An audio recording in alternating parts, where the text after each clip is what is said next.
CPI ദേശീയ സെക്രട്ടേറിയറ്റിലേക്ക് തിരഞ്ഞെടുക്കപ്പെട്ട advocate K Prakash Babu നമുക്കൊപ്പം ചേരുന്നുണ്ട്. ഇപ്പോൾ പാർട്ടി ഒരു പുതിയ ഉത്തരവാദിത്തം കൂടിയാണ് ഏൽപ്പിച്ചിരിക്കുന്നത്. അതിനെ ഏത് തലത്തിലാണ് സമീപിക്കുന്നത്? പാർട്ടിയുടെ ദേശീയ സെക്രട്ടേറിയറ്റിലേക്ക് തിരഞ്ഞെടുക്കപ്പെടുമ്പോൾ സ്വാഭാവികമായിട്ടും ദേശീയ സെക്രട്ടേറിയറ്റിൽ നിന്ന് ഏൽപ്പിക്കുന്ന ചുമതല എന്താണോ ആ ചുമതല പൂർണ്ണമായിട്ടും അത് ആത്മാർത്ഥമായിട്ട് തന്നെ നിർവഹിക്കുക എന്നുള്ളതേ എൻ്റെ മുമ്പിലുള്ളൂ. അത് ചുമതല എന്താണെന്നുള്ളത് തീരുമാനിച്ചിട്ടില്ല.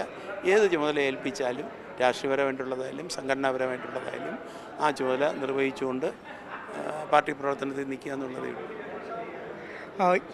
ഇതുവരെ സംസ്ഥാന കോട്ടയിലായിരുന്നു നാഷണൽ കൗൺസിൽ അടക്കം ഉണ്ടായിരുന്നത്. പക്ഷേ ഇത്തവണ അത് സെൻറ്ററിൻ്റെ കോട്ടയിലേക്കാണ് വന്നിരിക്കുന്നത്. അതുകൊണ്ട് തന്നെ ഇനിയൊരു പ്രവർത്തനം സെൻറ്റർ കേന്ദ്രീകരിച്ചാണ് ഒരു പ്രവർത്തനം ഉണ്ടാവുക.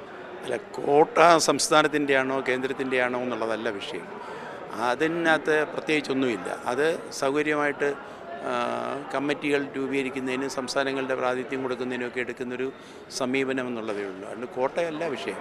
സെക്രട്ടേറിയറ്റ് മെമ്പർ എന്നുള്ള നിലയിൽ സംസ്ഥാനത്ത് നിന്ന് മാറി ഇവിടെ കേന്ദ്രീകരിക്കണമെന്നാണ് പാർട്ടി തീരുമാനിക്കുന്നതെങ്കിൽ അതൊരു പ്രധാനപ്പെട്ട പുതിയൊരു ചുമതലയായിരിക്കും. അത്രയും അല്ല, നിലവിൽ രണ്ട് പ്രധാനപ്പെട്ട തെരഞ്ഞെടുപ്പുകൾ സംസ്ഥാനത്ത് ഒരു 6 മാസത്തിനകം വരാനിരിക്കുന്നു. തദ്ദേശ തെരഞ്ഞെടുപ്പ്, അതോടൊപ്പം തന്നെ നിയമസഭാ തെരഞ്ഞെടുപ്പ്. ഈ രണ്ട് തെരഞ്ഞെടുപ്പുകൾ വരാനിരിക്കുന്ന ഒരു സാഹചര്യത്തിൽ കൂടി നിലവിൽ സംസ്ഥാനം കേന്ദ്രീകരിച്ച് തന്നെയായിരിക്കില്ലേ പ്രവർത്തനം?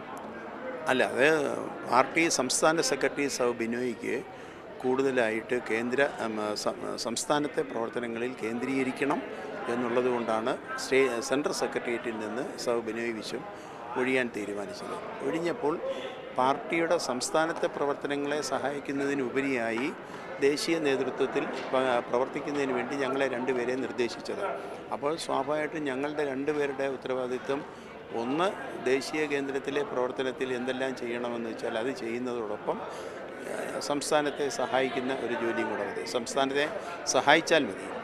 കാരണം അവിടെ ആവശ്യപ്പെടുന്ന അനുസരിച്ചുള്ള ഒരു സഹായത്തിൻ്റെ ബാക്കിയൊക്കെ കേന്ദ്രത്തിൽ പ്രവർത്തിക്കേണ്ടി വരും.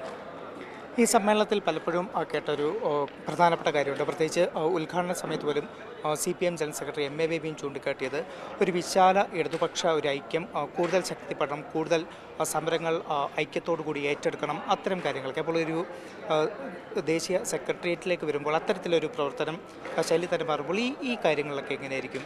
അല്ല, അത് ഞാൻ പറഞ്ഞല്ലോ, സെക്രട്ടേറിയറ്റിലേക്ക് വരുമ്പോൾ പുതിയ ചുമതല എങ്ങനെയാണ് തരുന്നത്, എന്താണ് തരുന്നത് എന്നുള്ളതിനെ ആശ്രയിച്ചായിരിക്കുമല്ലോ. ഇന്ത്യയിൽ ഒരു ഫാസിസ്റ്റ് ഭരണം നിലനിൽക്കുന്ന സാഹചര്യത്തിൽ ഇടതുപക്ഷ രാഷ്ട്രീയ പാർട്ടികൾ ഒരുമിച്ച് നിന്ന് ആ ഫാസിസത്തിനെതിരായിട്ട് എങ്ങനെ പോരാടണം എന്ന് തീരുമാനിക്കേണ്ടതായിട്ടുണ്ട്. എന്നാൽ ലെഫ്റ്റിന് മാത്രമായിട്ട് അങ്ങനെ ഫാസിസ്റ്റ് വിരുദ്ധ പോരാട്ടം ഇന്ത്യയെ പോലുള്ളൊരു രാജ്യത്ത് നടത്തിക്കൊണ്ടുപോകാൻ കഴിയില്ല. അതുകൊണ്ട് ഇടതുപക്ഷ രാഷ്ട്രീയ പാർട്ടികൾ ഒരുമിച്ച് നിൽക്കുമ്പോഴും മറ്റ് മതേതര ജനാധിപത്യ ശക്തികളെ കൂടി എങ്ങനെ കൂട്ടിക്കൊണ്ട് വരാൻ കഴിയും, അവരുടെ ഏത് നിലയിലാണ് അവരെ കൂടെ കൂട്ടി യോജിപ്പിച്ചുകൊണ്ടുള്ള സമരം പ്രക്ഷോഭങ്ങൾ കൊണ്ടുപോകേണ്ടുന്നത് എന്നൊക്കെ ആലോചിക്കേണ്ടി വരും.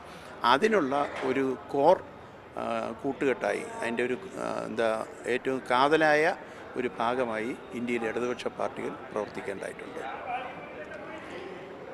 പാർട്ടി നേതൃത്വം ഏൽപ്പിക്കുന്ന ഏത് ചുമതലയായാലും അത് കൃത്യതയോടെ തന്നെ നിർവഹിക്കുന്നത് തന്നെയാണ് പ്രകാശ് ബാബു നമ്മളോട് പറയുന്നത്.